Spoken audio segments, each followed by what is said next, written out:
Hallelujah, hallelujah. Hallelujah, hallelujah, amen. Yes, ashimwe. May Christ be glorified. Kanongere kubaramutsa ngo mwaramutse mwese. Pasika nziza. I wish you happy. Wish each one of you happy Easter. Amen. Twumvisha amagambo umukozi w'Imana tugejejeho. I've heard good words the Son of God has shared with us. Ni inkuru ya Yesu. It was the news of Jesus Christ. Nanje icyo nzanye ni inkuru ya Yesu. And what I come to you is to share the news of Christ as well. Ni ngombwa kugira ngo uyu munsi wa none It's a master today. Tuwita Pasika. We call it Easter. Bitwibutse iki amaraso ya Yesu. It's a reminder of the blood of Christ. Kugira ngo wibuke amaraso ya So for you Yesu. to remember the blood of Christ. Bwira mugenzi wawe uti amaraso ya Yesu akweza uyu munsi. I tell you, let the blood of Christ cleanse you today. Uve hana amaraso ya Yesu yakuhagiye neza. Once you leave here, make sure the blood of Christ has cleansed you, has transformed you. Ugenda uri smart. When you live here, live when you're smart. Yesu rero, Yesu burya See, Jesus Christ. mukugomba gupfa. See, during his death, kugira ngo apfe, for him to die, byagize imvano. that it was very hard. Ntaho yapfuye gupfa gusa. Because he didn't die without fighting. Bifite intangiriro. Because he had a beginning where he started. Katurebe mu byanditswe. Let's go and read the Bible. Ndagira ngo Damiano asaidie mwarimu. I'm going to ask Damien to lay Mwarimu nawe abari kuruhutsa ubwonko. and let Evangelist take a rest. Hallelujah. Amen. Katurebe ijambo ry'Imana tuganira amajambo y'Imana. Let's go ahead and read the word of God. Icyo nkwifuriza, The only thing I wish for you uramenye ntucikwe, is for you to not lose. ngo ubyite ibiganiro. And do not take these as stories. Ni ngombwa ni ibiganiro. Okay, truth is, they are stories. Ariko ibyo biganiro But these biragoye. stories are complicated. Bivuga amaraso y'umwami wacu. These stories speak about the blood of our King. Ukuntu bwamenetse. On how the blood was shedded. Akababazwa. On how he was beaten, he was hurt. Agakubitwa. He was beaten Kugeza igihe apfuye. until he died. Ari wowe. And you are the cause. Ari nje. And that was the cause. Niyo mpamvu rero uyu munsi wa And that none is what today ukwiriye kwitegereza. that you must observe Wewe ubwawe ukisuzuma. and analyze yourself. Y'amaraso ya Yesu ukareba kugarimo. And see the blood of Christ, is it on you or not? Nangwa si ukareba ko gakurimo. Or I see if the blood of Christ is within you. Nangwa si ukareba weho kugarimo. And see if you're deserving the blood, or if the blood is in you. Turebera ijambo ry'Imana ryanditswe muri Luka 22. We're going to read in Luke 22. 22. We're going to read Luke 22 verse. Urasoma ku murongo wa 54 ugeze ku wa 62. Amen. Again, it's Luke 22 verse 54 until 62. Turasoma mu izina rya Yesu Kristo Luka 22:54 kugeza 62. Umutwe w'ijambo uravuga ngo Petero yihakana Yesu. Baramufata, baramujana, bamwinjiza mu nzu y'umuherezi mukuru. Ariko Petero amuje inyuma, arenguka. Bacanye hamwe, Petero yicara hagati muri bo.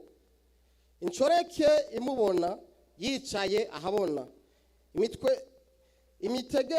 Imitegereje iravuga iti n'uyu yari kumwe nawe.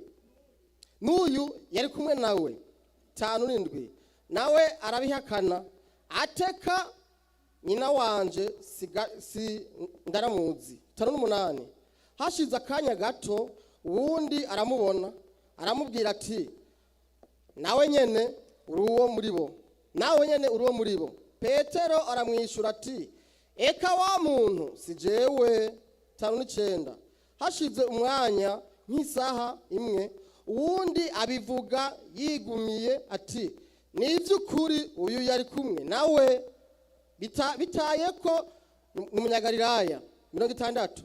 Petero aramubwira, teka wa muntu, sinzi n'ivyo uvuze. Akivuga uwo mwanya inkoko irabika. 61. Umwami Yesu arakebuka yitegereza Petero. Petero yibuka rya jambo ry'umwami ingene yamubwiye ati, uyu munsi inkoko itarabika uja kunyihakana 3. 62. Arenga irembo araturika ararira. Imana tugira imbabazi. Amen. Hallelujah. Amen. Hallelujah. Amen. Intwari boneka ruremye. Amen. Benedad. To my brothers, Intwari boneka ruremye. the again is seen from far away. Harimo abumvaga ibya Yesu bakabyita ibikino. Because some don't know but just Christ, but they take the stories as just news. Ubwo tuvuga iby'urupfu rwe, Because the way I speak about his death, harimo abo bidafasheho. some they are not concerned, or it does not help them. Babandi bidafasheho So those that they're not concerned with it, ntibagira n'icyo batinya. but so for them they fear nothing. Udatinya amaraso ya Yesu Because if you don't fear the blood of Christ, gamenetse they are shed, they are spilled. bakamupfurika igicumu, For him was stabbed with a spear on his ribs, amaraso gakameneka, and his blood was spilled, ari ku mpamvu yawe nanje. and it was because of you and me.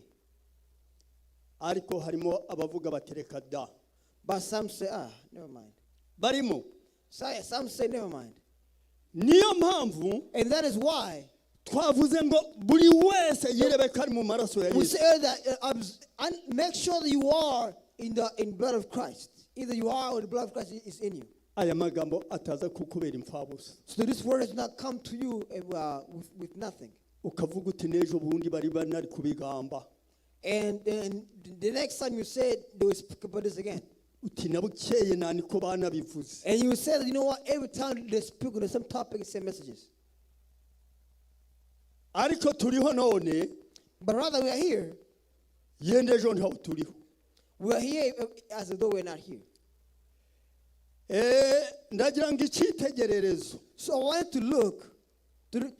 to look closely. Hariho ikintu ukwire kureba. Because there's something that you need to look at. Nibuka umugabo wari ufite ibigango. I remember there was a man who once had, Ati uyu muntu asa atabageze iriya basaga nanje. they say, this man, whenever he's there, he looks close like, Muramuzi. you know what that man is. Yagenga agiye gutembera ariko ntiyagarutse. But that man went but never came back. Niyo mpamvu And that is why ukwiriye kwitegura that it's a must you ready yourself, ukaba mu maraso ya Yesu. and that you are buried in the blood of Christ. Amaraso ya Yesu akakweza The blood of Christ cleans you, kuko ntabwo nzi igihe n'umunsi gwanje. because either you or I do not know our time when the time is up. Ni ibintu byateye imibabaro rubanda rwose. Because this is something that shook the whole place. Yesu When Jesus Christ, uwamugambaniye yarari uwo basangiraga. because the one who denied him was the one that shared table together. Baryaga kumwe, They ate on the same table, isahani yarari imwe, same plate they shared, igikombe cyarari kimwe, same cup they shared. ariko niwe wamugambaniye. But he's the one who denied him at the end, or disowned him. Twumvishije ukuntu ngo baje kumufata. Because we looked at how they came to arrest him. Ariko umugabo wari witwa Petero But the man known as Peter, ati mwami yo bakujana Peter said, my king, turaba turi kumwe. my king, wherever they take you, I am with you. I am on your side. Ati nubwo wagira gute ndetse ntabara kungura. Peter said that whatever they do, whatever they can say, I'm never going to forsake you. Igitero cyaraje. So when the crowd came, kirabazunguruka. The crowd came and they surrounded him. Ariko Petero But Peter, nubwo yamwihakanye, though he denied Christ, ariko karari akagabo. at the end he was a man. Ntabwo karari akagabo gato. He was not a small man. Yari umugabo. But Peter was the man. Niho murabyumva neza. So if I said the man, maybe understand. Bitewe yuko yavuze ati turabakumwe. Because he said that I'm going to be with you all the time. Yabonye bamushahitse rero. But when he saw that he was arrested, Baramukubita. when he was beaten, Baramukubita. when he was getting beaten, Baramukubita. when he was getting beaten, Ati ko navuze ngo harya Peter jewe said, ndakora iki? although I said that, what can I do? Yakoze hano mu rwubati. Peter took touch on his wrist, on his Azana waist, igisukiresha n'uku kuboko. and he took something as long as his Agikubita umwe abamuhunguye ugutwi he kuraho. took a sword and cut a man's ear off.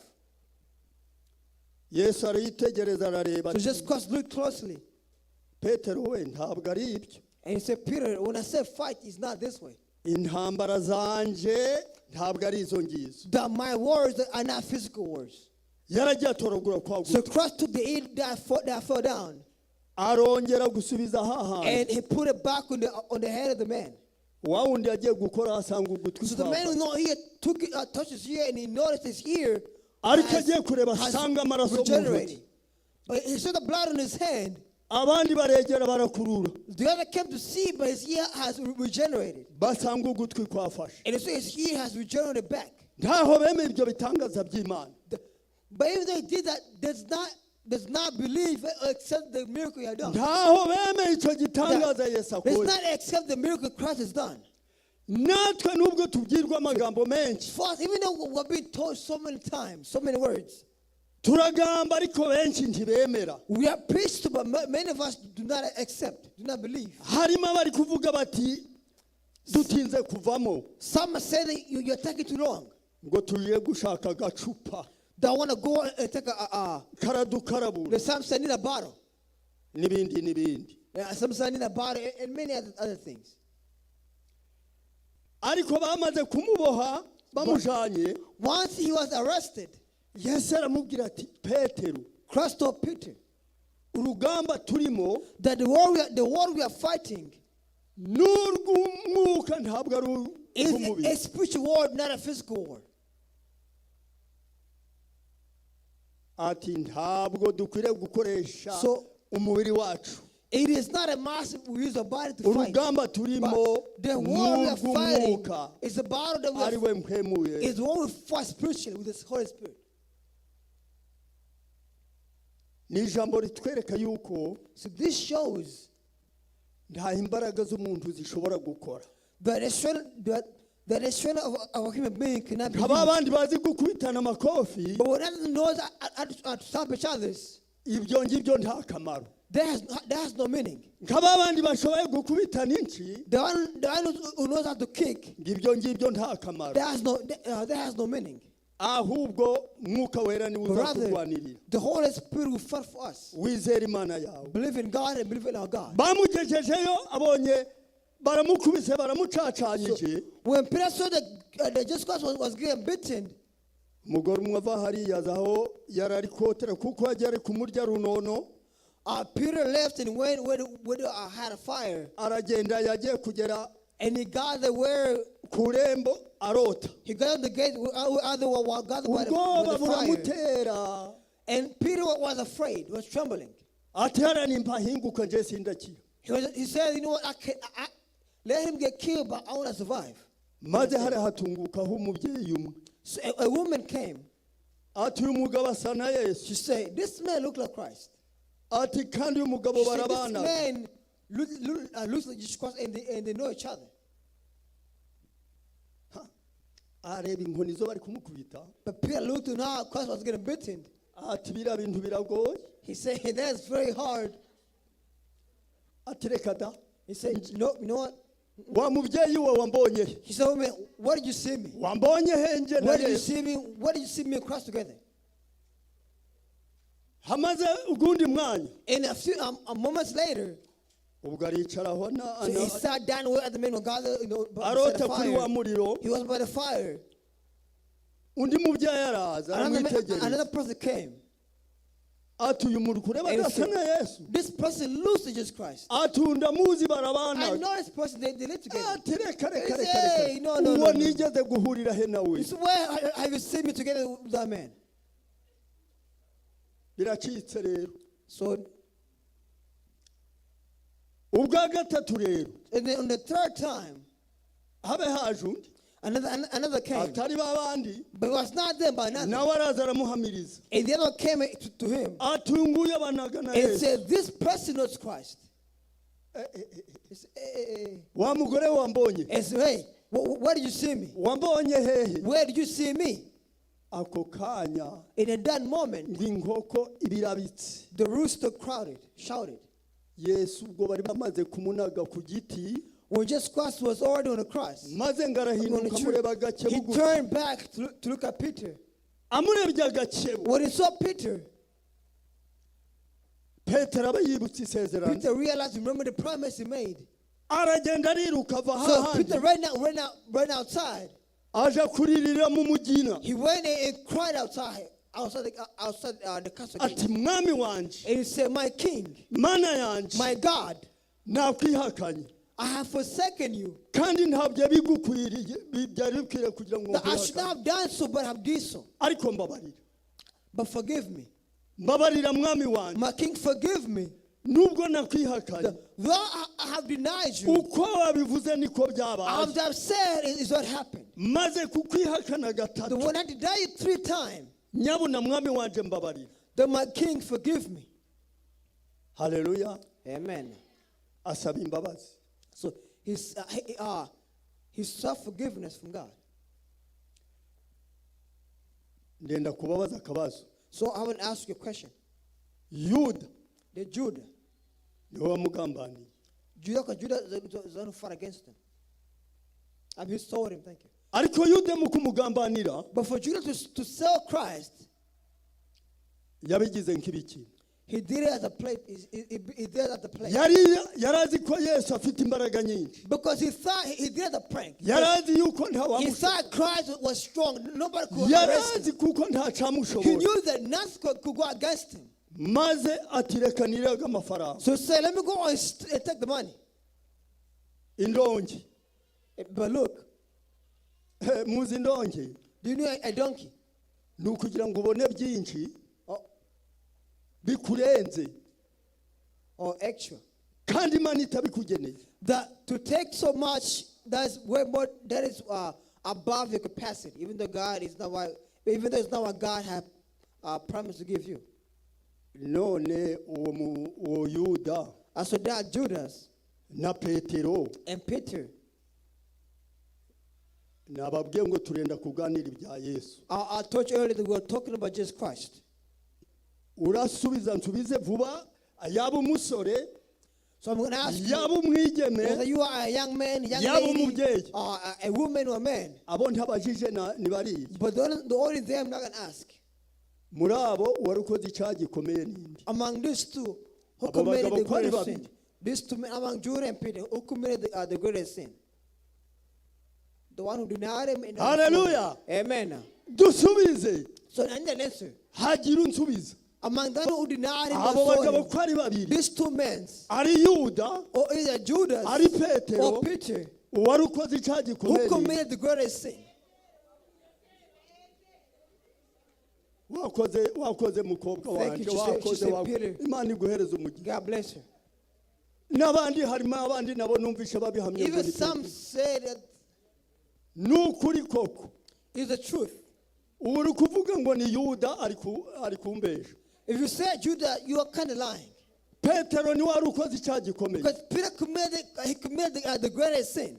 kuko Because yari yihakanye umwami we, he denied his king. naho undi we But the other, bwari ari ubusambo bw'amafaranga. he was going to get money. ati burya gari amafaranga ntigancika, Because he's not about to go away from him. kandi ndi kuryaga ibipfapfa. And it's only his things that will fade away. baramushoborera hehe? So they sold him. ntiyamenya yuko ibyanditswe But he didn't byanoze. He did not know that the written has come Bene true. data, My brothers, ibyanditswe ntibibesha. that what is written is not lying. Ibyanditswe ntibibesha. What is written is not lying. Nawe waba umeze nkande nka Yuda. You might be like Judas Nangwa se or so. Yuda That Judah, nukuri niwe wari ufite icyaha, niwe wari ufite icyaha coroshe. Uwagambaniye Yesu Petero niwe wari ufite icyaha compared to gikomeye. Peter, Judah had committed a letters of a sin. Co ngaho rero bitewe no kutihana So rero yeah, because it did not repent, anangira umutima we. he closed his heart. Yuda anangira umutima we. Jude closed his heart, Arababara but he was hurt. ntaho yishimye. But he was not happy about it. Arababara, He was hurt. arababara. He was hurt. Ahubwo ati kuva nagambiye umwami wanje namugambaniye. He said that since I know my king, I have sold my king. Ahubwo reka nje kwiyahura. But let me go ahead and kill myself. Yuda yimanitse mu mugozi. Judah went and committed suicide by hanging. Amaze gupfa yikubita hasi. When he died, he fell down. Inyozi iraseseka ako kanya. And in that time, blood was spilled. Bitewe yuko yanze kwihana, Because he did not repent, ahubwo anangira umutima, but rather he made a decision, nico camwishe. and that's what killed him. Ariko Petero wari wakoze icyaha But gikomeye. Peter committed the greatest sin. Yarihaniye But he kandi arababarirwa. he repented, he said forgiveness. He was forgiven. He was Muzi forgiven. uko Yesu yamuhinduye. Did you know the way Christ changed him or told him? Yaramubwiye ati Petero, But Christ told Peter nguhinduye urutare. that I'm going to change you into a rock. Hariho urutare, hariho n'ibuye. There's a rock and Urutare and ni a stone. rwa rundi rutaranduka rw'akarande nk'uko iyi si imeze. When you say a rock, it cannot be moved. Yesu aba ariko amuhindura. So Christ changed him into a rock, not a stone. Bitewe yuko yari yaramaze kugira ute kwihana. Because Peter had repented himself. Nawe uyu munsi rero mwene data, Today, my brothers, ibyo wari urimo byose, whatever you're going through, amaraso ya Yesu the blood of akweza. Christ, Amaraso ya Yesu akuboneze. let the blood of Christ cleanse you. Kwa kumwihakana kwawe The way you deny of him, harimo abacaga mu nkindi, cyane cyane nk'abasore nk'aba, especially like the young men like them. agaca mu nkindi ati reka nje kwiyendera umukobwa atamuhawe. Some say, let me go outside and look for a lady. Akandikwaho And then ubusharati. he does, Sambanya akaba and then yanditsweho he ubusharati. does what lust desires. Kandi yarafite uburenganzira, Although he had permission, none amaze kumuzana right way. nk'ejo bundi akaba arapfuye. but when he brings her tomorrow or later on, he dies. Rero abamaze kugira gutyo hano turabahambiraga mu kagozi. But when they do this here, we tie them. Akaba atakwiseganya. Because there's no way they have no freedom. Niko amategeko gariho. By law, that's how it is. None apfanya ako kagozi So with that rope, byagenda biti. if you don't tie with that rope, what could happen? Abandi nabo And then there are some bati dushoboye gucakara rero. that say we can do it. Kwifatira hirya no hino, And we can do it outside, whatever we want. bakifatira abasore bo bashaka. So they go outside and take a young bakifatira man, abakobwa bo they take bashaka. young ladies they want. Bamaze kumwihakana. But once they deny them, Aya mahera ya. see, once they take her and deny her but the money, Muzi umugabo witwa Naniya did you know that man no Anania? bwaramukumbanyije.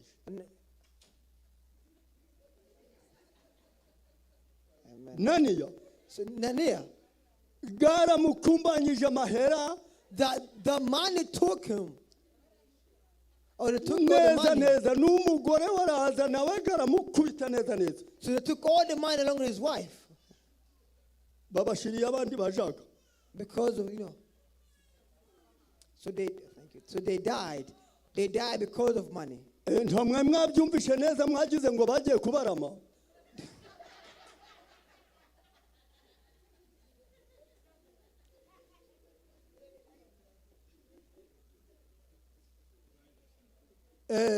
reka aho ngaho tube ducumbikiye aho ngaho Let's pause here for now. uwo kumva ayumvishe. If you heard, you've heard. Ka ongera dusomere Read for us once n'ubundi aho again. kuri 22:47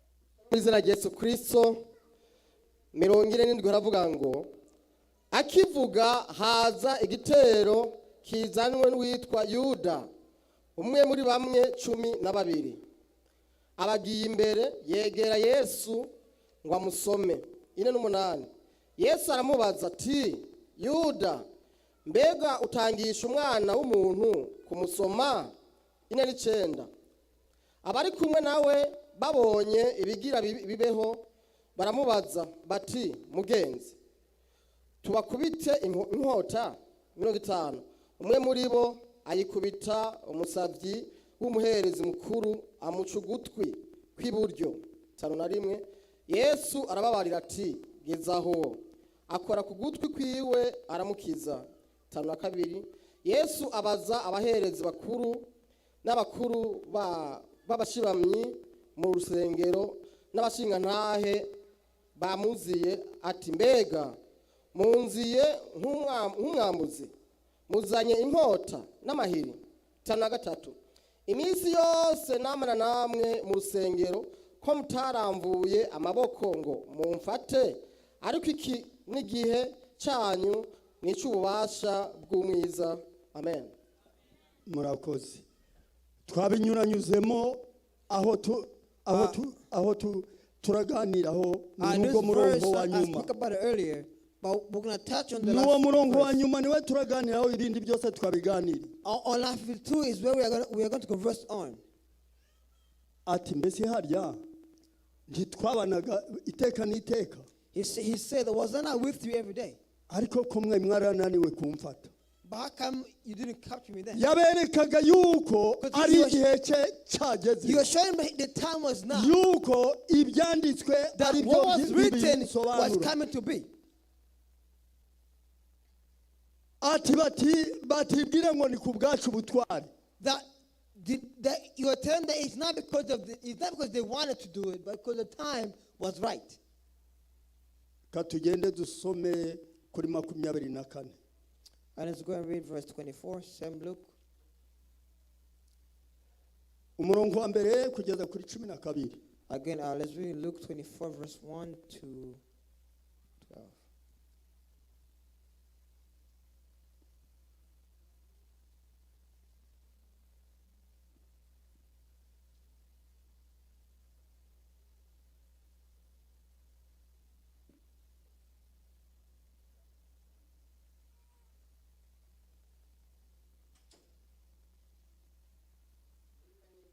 Yego 24 umurongo wa mbere 12.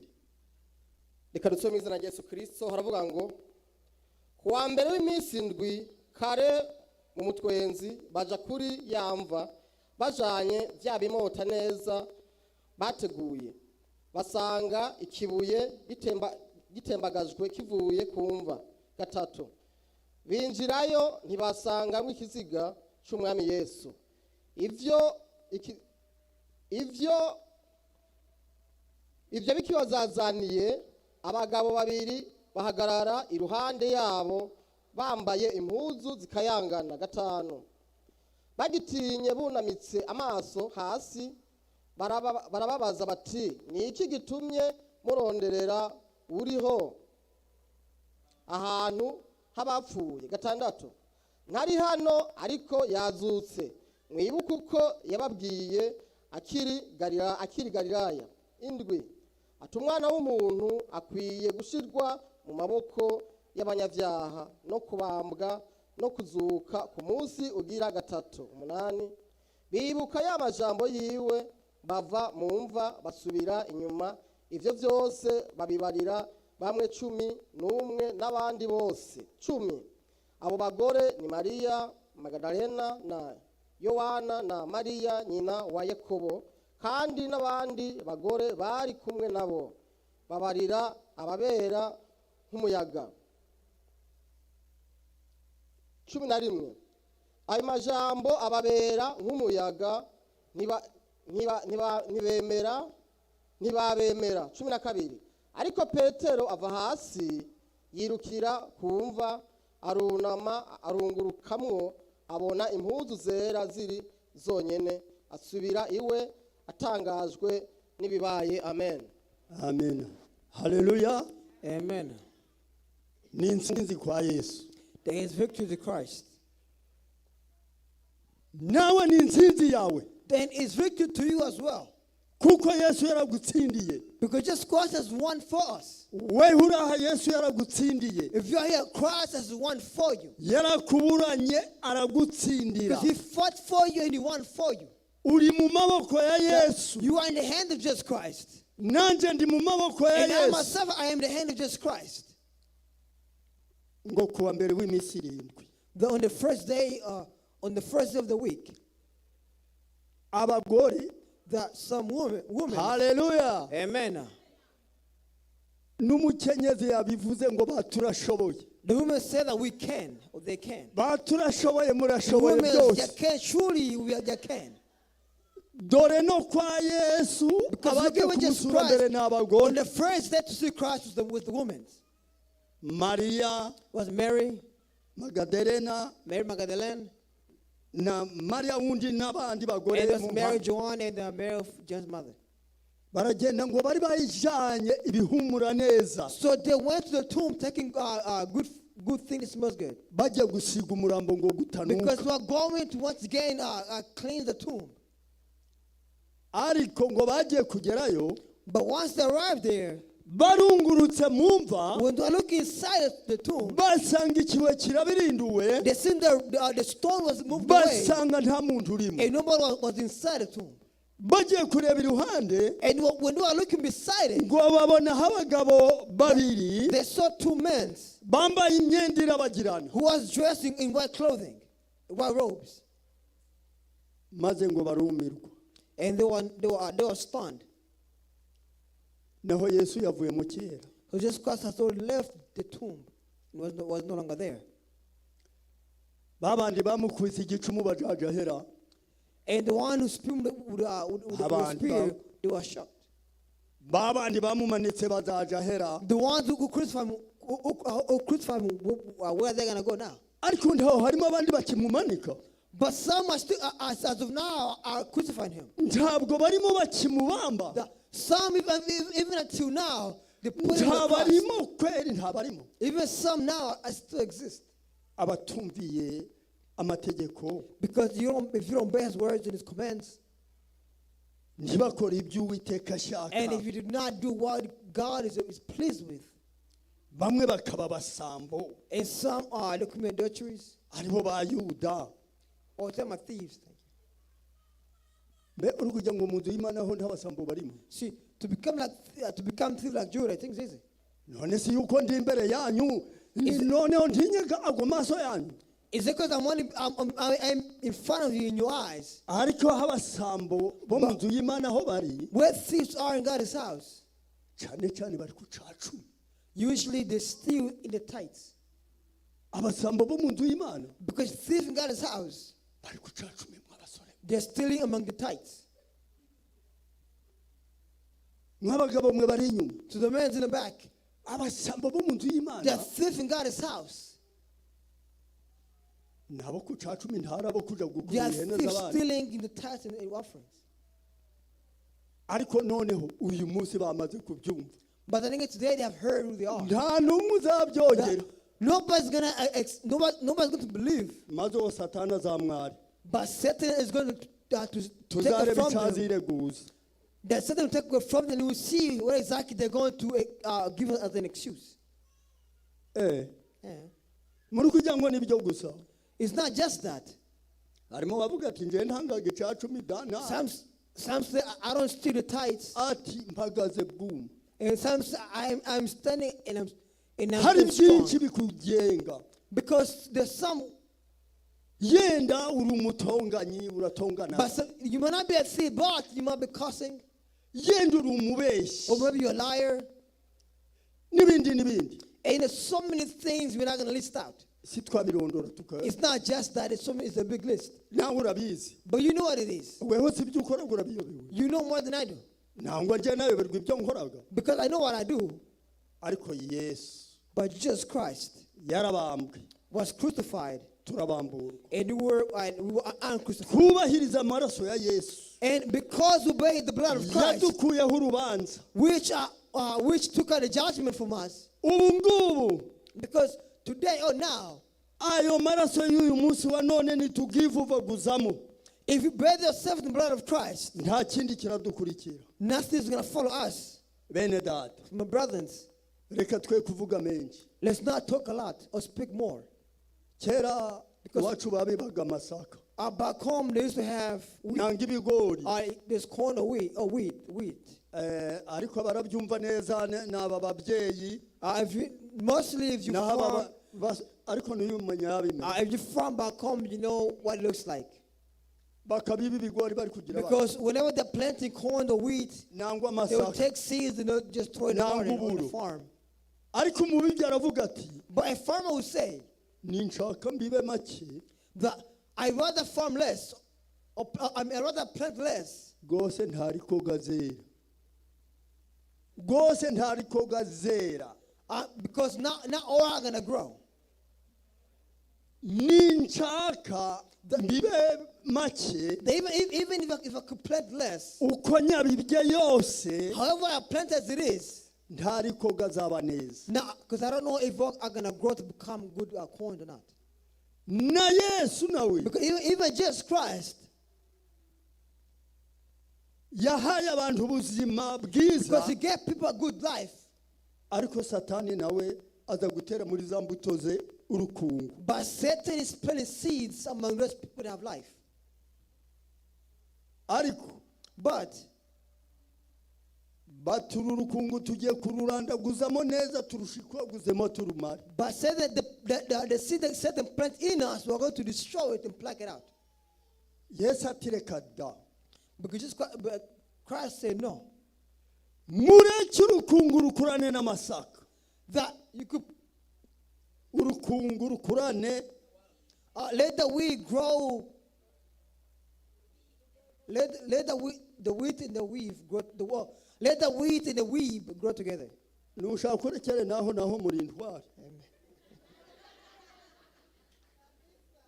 nukuri ntabwo nta rukubesha urukungu ati mureke urukungu rukorane n'amasaka Then let the weave grow together with the wheat. bisobanura iki What does it mean? uwakuramo abanyabyaha If you work among sinners, wa munyabyaha wevamo wa munyabyaha wevamo you say sin and leave. yenda muno hasigaramo batanu gusa Because if you take out the sin, only 5 will be left. ariko reka habeho kwihana But let there be a repentance. reka habeho kwihana Let there be repentance. reka twihane So let us repent. urukungu Yesu niwe uzarwikuriramo Because only Christ can pluck out the weed among the wheat. nkuko twabivuze Because as I said earlier, ntaho wamenya igihe because you never know the time. hariho indirimbo mu kinyarwanda Because ivuga ngo there's a song in Kirundi that says, yenda urupfu rwaza rukagutungura if death come to you and takes you, nangwa Yesu akagaruka and if Christ returns, ngarika ibyo byose bigasanga witeguye but let all that come when you're ready. urupfu rwa Yesu rwadukijije byinshi Because death has saved us from so much. amaraso ya Yesu hadukijije byinshi The blood of Christ has saved us from so much. maze rero inama kugira So the only advice I give you ni kuko ibyo wabagamo byose wabireka whatever you're going through, whatever you are putting your time into to stop it or leave it. ntube nka wa wundi waririmbye ngo ahaza zirazana tujana ahaza zirazana tujana Whatever they bring, I'm going to follow it. ngo Yesu naza azatujana If Christ returns, I shall go with him. azatujana tudakora imirimo Question is, Is it going to take us unless we do his work or we do his biddings? ariko twe turayikoraga. But truth, we do his biddings. Nukugira ngo nk'abashitsi batugendereye I'm telling to our visitor guests to come to see nabo us. bagende bari kuvuga bati Now, natwe let them tuzakora imirimo. go there. Wherever we're going back, we shall do God's bidding. Ntawe ndi kuvuga wa. I am not saying you here or Ariko ni members, ku ijambo ry'Imana. but the word of God is saying so. Siko Isn't that how it is? Imana ibahereza May umugisha. God bless you. May God give you blessings. Turangirije aho ngaho. We finish here. Amen. Noneho rero So,